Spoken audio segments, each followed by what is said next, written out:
Welcome to our channel. Today we how to log into AWS EC2 with Systems Manager Session Manager, full guide step by step clearly.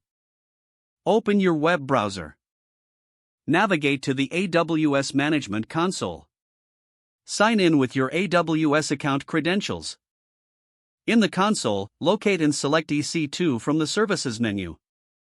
In the EC2 dashboard, identify the instance you wish to access. Ensure that the instance is running.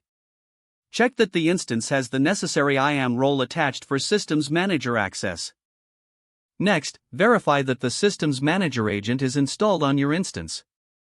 If not installed, install the Systems Manager agent by following the appropriate documentation.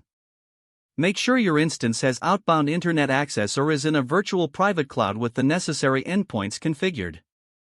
Go to the Systems Manager service in the AWS Management Console.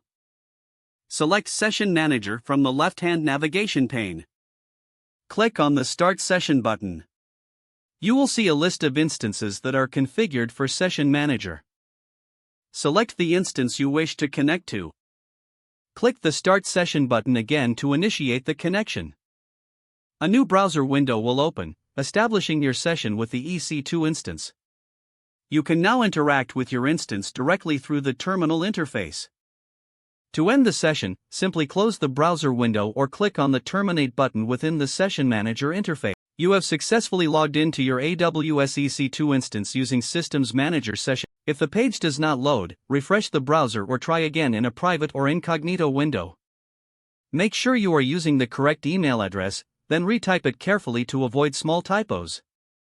If your password is not accepted, use the Reset option and create a new strong password you can remember.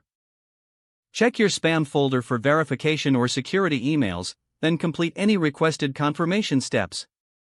Enable two-factor authentication if available to improve account security and reduce unauthorized access risk. After signing in, review your profile details so your contact information and settings are accurate and current. If you see an error message, note it down and try again after restarting your device and internet connection. Log out when you finish, especially on shared devices, to keep your account and payment information secure.